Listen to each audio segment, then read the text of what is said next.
Good morning students. Welcome to SST class with Mahesh sir.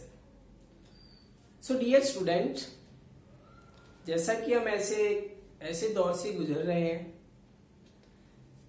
जिसमें कि हम घर रहकर ही अपनी स्टडी को कंटिन्यू कर सकते हैं, क्योंकि आज पूरा वर्ल्ड जो है एक ऐसी त्रासदी से गुजर रहा है जिसके लिए सभी का घर पे रहना बहुत ही जरूरी है। इन दैट रीजन हमारे जो स्कूल सिस्टम जो है, एजुकेशन सिस्टम जो है, वो भी मजबूर है कि हम घर से ही अपनी स्टडी को कंटिन्यू रखें। सो डियर स्टूडेंट, इन सभी के बावजूद जैसा कि हम सबको पता है कि जितना हो सकता है हम सब पूरी प्रयास कर रहे हैं कि हम अपने स्टूडेंट्स को अपना 100% दे सके, और हमारे स्टूडेंट भी बहुत ही ज्यादा मेहनत कर रहे हैं, हार्ड वर्क कर रहे हैं, जो उनको टास्क दिया जा रहा है उसको कंप्लीट भी कर रहे हैं। सो माय डियर स्टूडेंट्स, ऐसा ही करते रहें जिससे कि आपका नुकसान ना हो और आपकी स्टडी कंटिन्यू रहे। सो आइए डियर स्टूडेंट, हम अपने टॉपिक पे आते हैं, जो कि हम अब रिवीजन कर रहे हैं। सिलेबस हमारा ऑलरेडी डन हो चुका है। रिवीजन में भी हमारे 2 लेसन हो चुके हैं, इकोनॉमिक्स के, डेवलपमेंट का और sectors of Indian economy. Now the third lesson is money and credit. जैसा कि हमने इस लेसन को रिसेंटली कंप्लीट किया था, तो इसमें सबसे इंपॉर्टेंट जो रोल है वो मनी का डिस्क्राइब किया गया है, क्योंकि सिंपल सी बात है, जैसा आज का टाइम पीरियड चल रहा है कि आज के टाइम पीरियड में मनी बहुत ही ज्यादा इंपॉर्टेंट है। विदाउट मनी के हम जस्ट कोई भी इमेजिन ही नहीं कर सकते कि हमारा कोई वर्क भी डन हो सकता है, पॉसिबल हो सकता है। लेकिन क्या हमेशा से ये मनी एक इंपॉर्टेंट रोल प्ले करता हुआ रहा है हमारे लिए?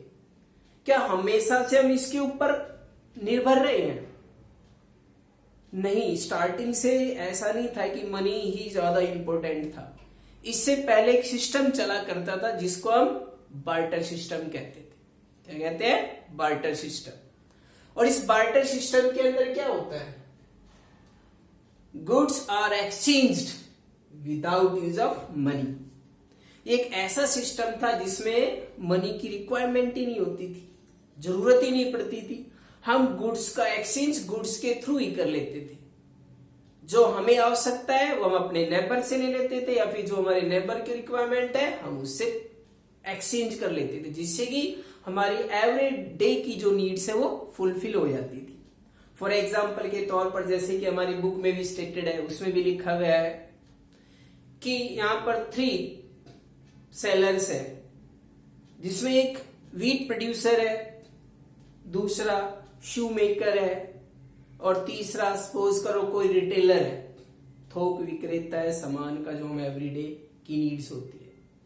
अब सिंपल सी बात है, जब मनी नहीं है तो हम कैसे एक्सचेंज करेंगे?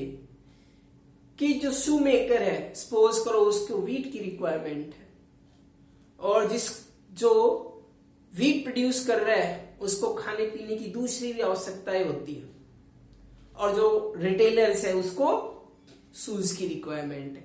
इस तरह से यहाँ पर तीनों आपस में वस्तुओं का, प्रोडक्ट का क्या करते हैं? एक्सचेंज करते हैं, जिसमें एक व्यवस्था आती है, एक सिस्टम आता है जिसको हम कहते हैं डबल कॉन्सिडेंट ऑफ वांट्स। क्या कहते हैं? डबल कॉन्सिडेंट ऑफ वांट्स, जिसमें जिस भी प्रोडक्ट को हम एक्सचेंज कर रहे हैं सामने वाले को भी उसकी आवश्यकता होनी चाहिए, तभी जाकर ये बार्टर सिस्टम पॉसिबल हो सकता है, अदरवाइज पॉसिबल नहीं है। तो पहले बहुत ही ज्यादा कारगर था, क्योंकि लोगों के पास में मनी ज्यादा थी नहीं, गुड्स थे, गुड्स के ब्याह पर ही एक्सचेंज कर लेते थे। लेकिन जैसे जैसे आगे टाइम बढ़ा, लोगों के अंदर अवेयरनेस आई, तो बार्टर सिस्टम के बहुत ज्यादा ड्रॉबैक भी देखने को मिलते हैं। ड्रॉबैक कैसे देखने को मिलते हैं? क्योंकि जो प्रोडक्ट की एक्चुअल वैल्यू जो होती है हम उसको फाइंड नहीं कर पाते कि वो कितना वैल्यूएबल है।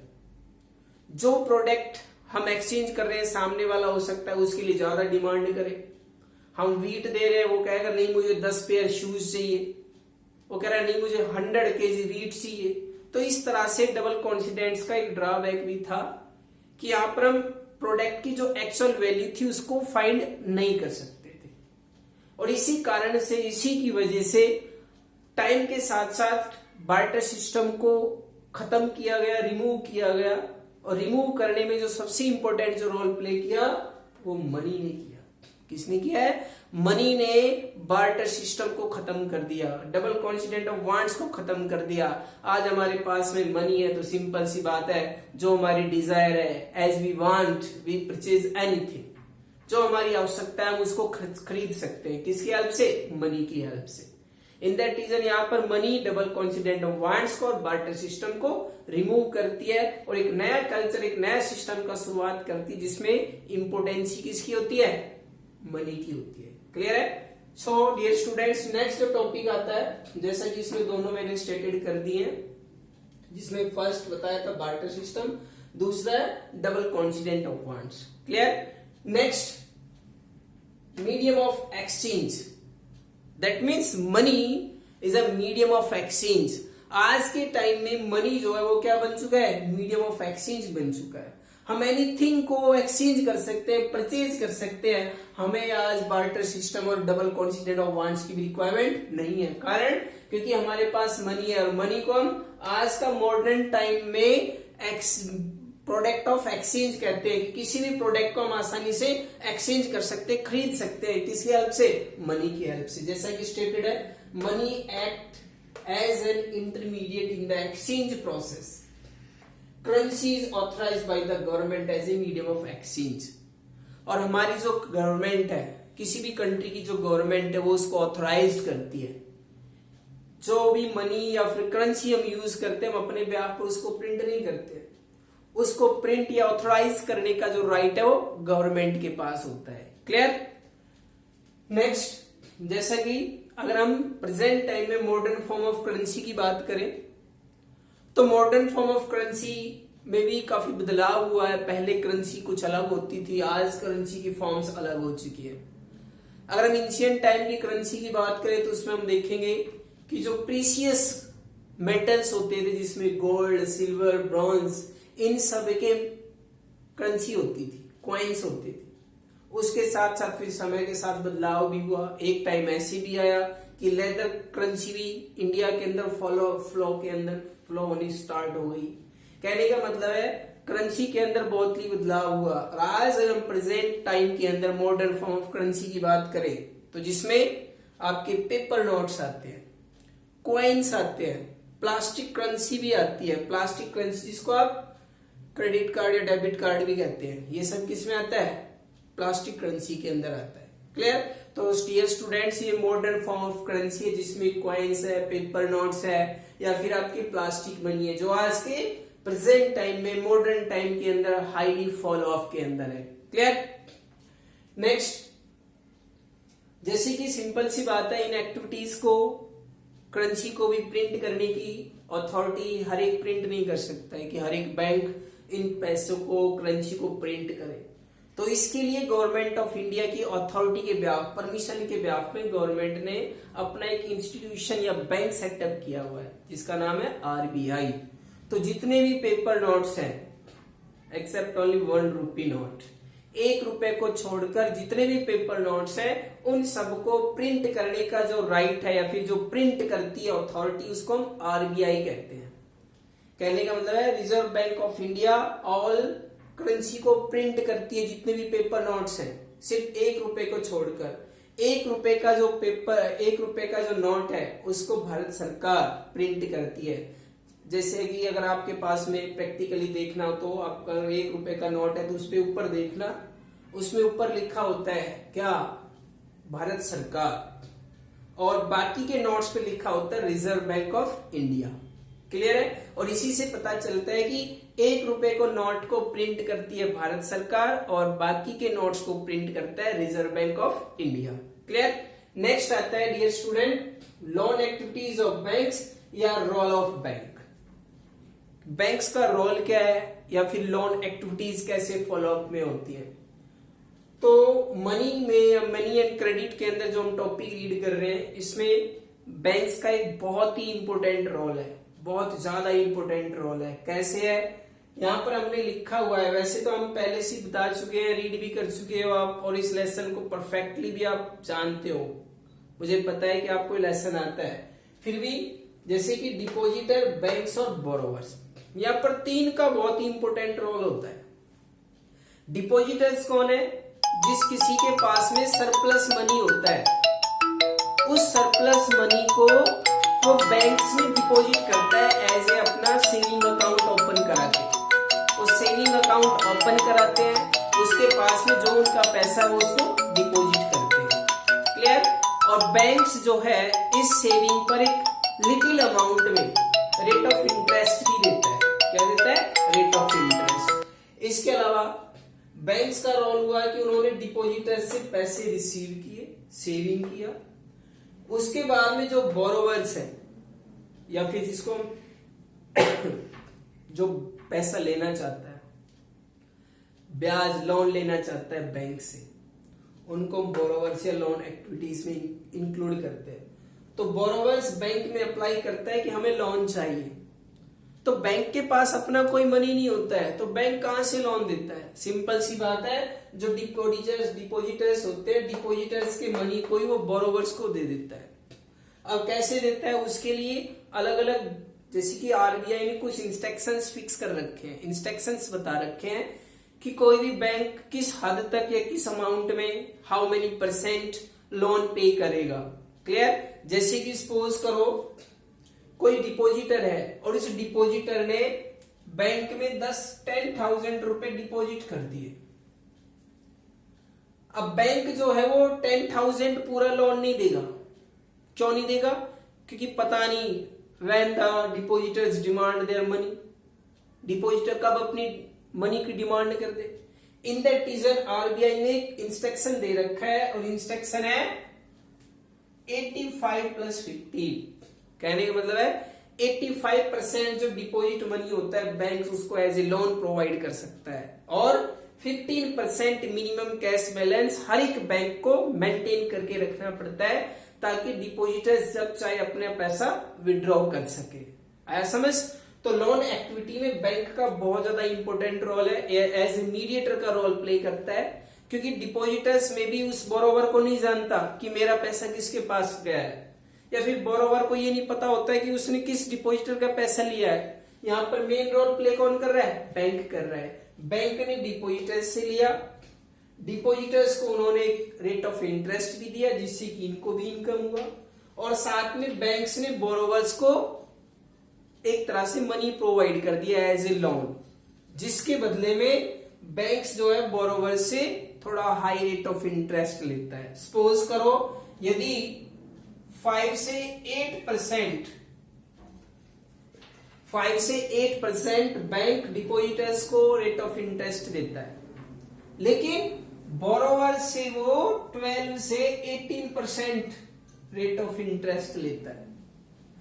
अब इन दोनों के बीच में जो गैप आया, सपोज करो हम लास्ट 3 टर्म देख लेते हैं, यहां पर 8 है, यहां पर 18 है, 10% का डिफरेंस हो गया। ये 10% का जो डिफरेंस होता है, यही बैंक्स का क्या होता है? इनकम सोर्स होता है। क्या होता है? इनकम सोर्स होता है। हम देखते हैं कि भाई एसबीआई को इस बार 5,000 करोड़ का प्रॉफिट हुआ है, आईसीआईसीआई को 10,000 करोड़ का प्रॉफिट हुआ है। ये प्रॉफिट कहां से आते हैं? इस रेट ऑफ इंटरेस्ट से ही आते हैं। क्लियर? नेक्स्ट आता है dear students, terms of credit. जो हम लोन बोरो करते हैं बैंक से, उनके लिए कुछ शर्तें लागू की जाती है। सिंपल सी बात है, हम गए इस बैंक के पास में, हमने कहा जी हमें लोन दे दो, तो बैंक ऐसे ही तो लोन देगा नहीं, कुछ ना कुछ तो शर्तें इंप्लीमेंट करेगा, कुछ ना कुछ तो उसके नियम रूल रेगुलेशंस होंगे। तो उन्हीं को कहते हैं टर्म्स ऑफ क्रेडिट। और इन टर्म्स ऑफ क्रेडिट में क्या आता है? सबसे पहले बैंक्स जो है डिपॉजिटर्स या फिर जो लोन लेने वाला है, उसके साथ में सबसे पहले क्लियर करता है रेट ऑफ इंटरेस्ट, कि भी जो आप हमसे लोन ले रहे हैं उस पे रेट ऑफ इंटरेस्ट सपोज करो 15% होगा। अगर एग्री है तो हम आपको लोन देंगे। सबसे पहले रेट ऑफ इंटरेस्ट हो गया। दूसरा, बैंक जो है जिस किसी को भी लोन देता है ऐसे ही नहीं देगा, उसके लिए क्या रखेगा, कोलेट्रल रखेगा। कोलेट्रल को हिंदी में कहते हैं जमानत, सिक्योरिटी। ओके, उसके लिए कुछ कोलेट्रल रखता है। कोलेट्रल के फॉर्म में क्या हो सकता है भाई, हमारी एसेट्स हो सकती है, फिक्स्ड एसेट्स, जमीन के कागजात, ज्वेलरी भी हो सकती है, ठीक है, एफडी भी हो सकती है। ये सब हमारे किस में आते हैं, कोलेट्रल के अंदर आते हैं, जिसके ब्याज पर हमें लोन प्रोवाइड होता है। क्लियर। नेक्स्ट आता है डॉक्यूमेंट्स। कुछ ऐसे डॉक्यूमेंट्स की भी डिमांड करता है बैंक्स जिसके ब्याज पर लोन मिलता है। और डॉक्यूमेंट्स क्या हो सकते हैं, आईडी प्रूफ भी हो सकता है, उसका डीओबी भी हो सकता है, उसकी सैलरी स्लिप भी हो सकती है, उसका सेविंग अकाउंट का भी इंफॉर्मेशन मांग सकते हैं, पैन कार्ड की इंफॉर्मेशन भी मांग सकते हैं, ड्राइविंग लाइसेंस 2 या 3 जो भी आईडी है वो सब डिमांड करता है। वो सब किस में आते हैं, डॉक्यूमेंट्स में आते हैं। या फिर जिसके ब्याज पर हम लोन ले रहे हैं, जिस जमीन पर हम लोन ले रहे हैं, उसके डॉक्यूमेंट्स की डिमांड कर सकता है। ये होते हैं डॉक्यूमेंट्स में। लास्ट आता है इसमें मोड ऑफ रीपेमेंट, सबसे लास्ट। ये वो होता है जिसमें बैंक अपने पैसे को रिटर्न लेता है कि बोरोवर्स किस मोड से उसकी रिपेमेंट करेगा। कहने का मतलब है एक टाइम में देगा, मंथली रिपेमेंट करेगा, क्वार्टरली करेगा, हाफ ईयरली करेगा या एनुअली करेगा, वो कहलाता है मोड ऑफ रीपेमेंट। आया समझ में। मोड ऑफ रीपेमेंट का मतलब पैसे की वापसी करना जिससे हमने लोन ले रखा है। और वो अपनी सिंपल सी बात है, प्रैक्टिकली चीजें हैं कि कुछ हम मंथली देते हैं, कुछ लोग कुछ 3 महीने बाद में, जिसको हम क्वार्टरली कहते हैं। हाफ ईयरली मतलब 6 महीने के अंतराल में देते हैं। एनुअली का मतलब होता है हर साल भर के उसमें देते हैं। आया समझ में। नेक्स्ट आता है अगला जो फॉर्म्स ऑफ क्रेडिट है कि भाई क्रेडिट की कितनी फॉर्म्स होती हैं। तो डियर स्टूडेंट्स, नॉर्मली जैसे कि हमने पढ़ा हुआ है लेसन के अंदर, यहाँ पर क्रेडिट की 2 फॉर्म्स हम डिवाइड करते हैं। फर्स्ट होता है फॉर्मल सोर्स ऑफ क्रेडिट, दूसरा होता है informal source of credit. Formal और इनफॉर्मल। फॉर्मल सिंपल सी बात है, जो कि गवर्नमेंट के रूल रेगुलेशंस को फॉलो करते हैं। गवर्नमेंट के एक तरह से इंस्टीट्यूट ही होते हैं। ऑल पॉलिसी यानी कि कह सकते हैं उसके लिए एक सिस्टम को फॉलो करना पड़ता है। और फॉर्मल के अगर हम एग्जांपल की बात करें तो बैंक्स हैं, कोऑपरेटिव सोसाइटीज हैं, जो कि बगैर कोलेट्रल के, बगैर डॉक्यूमेंट्स के, rate of interest, mode of repayment के बगैर लोन पे नहीं करते। ओके, तो ये आता है किसमें, फॉर्मल के अंदर। लेकिन फॉर्मल के कुछ फायदे भी है। इनका रेट ऑफ इंटरेस्ट कम होता है। अगर हम डिफरेंसेस करें दोनों के अंदर कि रेट ऑफ इंटरेस्ट कम होता है, जबरदस्ती प्रेशराइज के साथ अपना रीपेमेंट नहीं कराता है। ओके, ये हम बैंक से लेते हैं, कुछ सिक्योरिटी हमें जमा करनी पड़ती है। क्लियर है। लेकिन हम जो दूसरा सोर्स है क्रेडिट का, जिसको हम इनफॉर्मल कहते हैं, इनफॉर्मल में क्या आते हैं, सपोज करो हमारे कोई रिलेटिव है, फ्रेंड्स हैं, लैंड ओनर्स हैं, ओके, या फिर एम्प्लॉयर्स हैं हमारे, जहां पर हम काम करते हैं, उनसे हम लोन लेते हैं। वो सब कहलाते हैं इनफॉर्मल सोर्स ऑफ क्रेडिट। तो इनफॉर्मल फॉर्मल से किस तरह से अलग है। अगर यहाँ पर दोनों ही डिफरेंसेस भी हो जाते हैं दोनों के अंदर, फॉर्मल में और इनफॉर्मल में। तो फॉर्मल का तो हम ऑलरेडी बता चुके हैं, इनफॉर्मल का और बता देते हैं। इनफॉर्मल में रेट ऑफ इंटरेस्ट बहुत ही ज्यादा होता है। किसी भी तरह के डॉक्यूमेंट्स की कोई डिमांड नहीं करता। क्यों नहीं करता, क्योंकि लोन ही उसको दिया जाता है जो उसका नॉन पर्सन होता है। अननोन को तो लोन देते ही नहीं है। दूसरा, अगर हम अगले डिफरेंस की बात करें तो अपने रीपेमेंट जो है वो फोर्समेंट के साथ में रिटर्न करा लेता है। कहने का मतलब है यदि वो पैसे नहीं देता है तो मारना, पीटना, धमकाना, उसकी जमीन पे कब्जा कर लेना, ये सब इनफॉर्मल में ही आते हैं।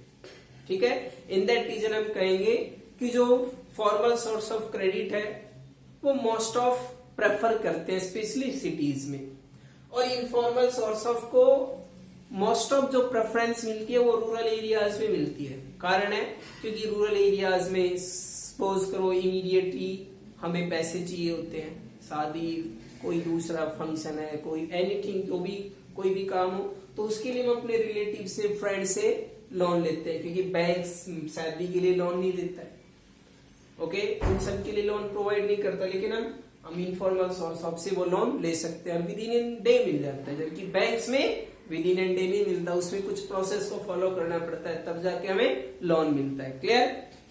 नेक्स्ट आता है डियर स्टूडेंट, जैसा कि हमने बताया था अभी, आरबीआई। मनी एंड क्रेडिट के अंदर आरबीआई बहुत ही इंपॉर्टेंट रोल प्ले करता है, जिसको हम फादर ऑफ बैंक्स भी कहते हैं। जितने भी बैंक्स हैं वो सब किसके अंडर में काम करते हैं? आरबीआई के अंडर में काम करते हैं। ऑल बैंक्स को रूल रेगुलेशन बना के देना, रेट ऑफ इंटरेस्ट कितना लेना है वो उनको फिक्स्ड करना, और ये भी इंश्योर करता है कि लोन जो है वो सिर्फ रिच पर्सन्स को या फिर इंडस्ट्रियलिस्ट को ही ना दिया जाए, अदरवाइज जो पुअर पर्सन्स हैं या फिर जो मिडिल क्लास की जो फैक्ट्रीज हैं या फिर जो छोटे उद्योग हैं उन सबको भी लोन प्रोवाइड किया जा सके। इन सब की सिक्योरिटी कौन करता है? आरबीआई करता है। इसके अलावा जो मैंने बताया था कि 15% मिनिमम कैश बैलेंस मेंटेन करके रखना पड़ता है बैंक्स को, वो भी कौन बताता है? आरबीआई बताता है। साथ साथ मॉनिटरिंग भी करता है। ऑल बैंक्स को मॉनिटराइज किया जाता है किसके थ्रू? आरबीआई के थ्रू। और ऑल बैंक्स जो है वो आरबीआई में अपनी एक तरह से रिपोर्ट सबमिट करते हैं, चाहे वो मंथली हो, क्वार्टरली हो, हाफ ईयरली हो, एनुअली तो सबमिट करनी ही पड़ती है। इसके अलावा जब फाइनेंशियल क्राइसिस आता है किसी भी बैंक को और बैंक को रिक्वायरमेंट होती है कि उन्हें किसी को लोन देना है, सपोज करो, और बैंक के पास वो है नहीं, तो यहाँ पर आरबीआई उन बैंक्स की हेल्प करता है। आरबीआई उन बैंक्स को लोन देता है बहुत ही कम रेट ऑफ इंटरेस्ट पर। आया समझ में? और साथ में एक तरह से ऑल बैंक्स को जो परमिशन दी जाती है, न्यू बैंक्स जो स्टार्ट होते हैं वो किसकी परमिशन से होते हैं? आरबीआई की परमिशन से होते हैं। क्लियर? और आरबीआई का जो सेटअप किया गया, बुक के अंदर भी शायद मेंशन है, आरबीआई को जो सेटअप किया गया वो एक्ट आया था जब हम इंडिपेंडेंट भी नहीं हुए थे, और वो था आरबीआई एक्ट ऑफ 1935। कब था? 1935 के अंदर आरबीआई एक्ट आया, और उस आरबीआई एक्ट के ब्याह पर 1935 में भारत में किसका सेटअप हुआ? रिजर्व बैंक ऑफ इंडिया का सेटअप हुआ। लेकिन यदि हम इसका नेशनलाइज की बात करें तो भारत इंडिपेंडेंट होने के बाद में आरबीआई का राष्ट्रीयकरण किया गया, नेशनलाइज लेवल का बैंक बनाया गया 1950 के। ठीक है? आया समझ में? नेक्स्ट और लास्ट जो टॉपिक है इस लेसन के अंदर, जिसको हम कहते हैं self help group, SHG. Self help group mainly जो फंक्शन में करते हैं वो ग्रामीण एरिया में काम करते हैं।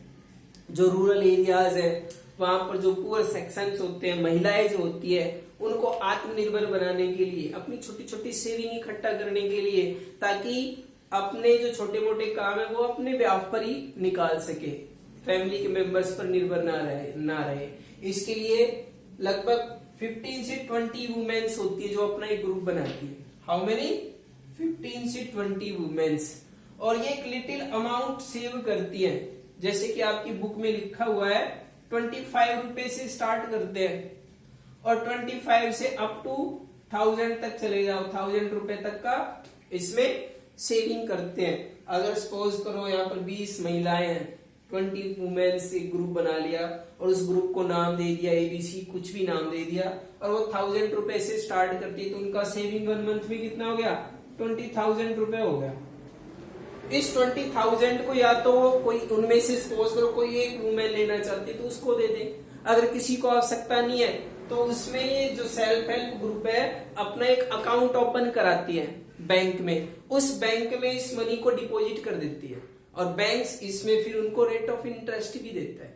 और जैसे जैसे ये ग्रुप पुराना होता चला जाता है, ओल्ड हो जाता है, 1 साल पूरा हो जाता है, 1 ईयर कंप्लीट करता है, तो बैंक जो है इस ग्रुप को लोन देना शुरू कर देता है, वो भी मिनिमम रेट ऑफ इंटरेस्ट पर, विदाउट गारंटी के, कोई कोलेट्रल नहीं लेता और बैंक लोन दे देता है। किसके नाम से? ग्रुप के नाम से देता है, किसी एक पर्सन के नाम से नहीं देता है, ग्रुप के नाम से देता है। ग्रुप इस मनी को छोटा मोटा कोई काम स्टार्ट कर सकते हैं, बिजनेस सेटअप कर सकते हैं, या फिर आपस में मान लो 2 लाख रुपए लोन मिला, या तो 2 लाख से उन्होंने कोई काम शुरू कर दिया, गांवों के अंदर जो भी महिलाएं एंगेज हो सके उसके रिगार्डिंग या फिर वो 2 लाख रुपए को आपस में बांट भी सकते हैं। सपोज करो 20 महिलाएं तो 10-10 हजार रुपए आ जाएंगे। ओके, तो इस तरह से ये ग्रुप स्पेशली वुमेन्स को एक तरह कहेंगे आत्मनिर्भर बनाते हैं, सेल्फ इंडिपेंडेंट करते हैं।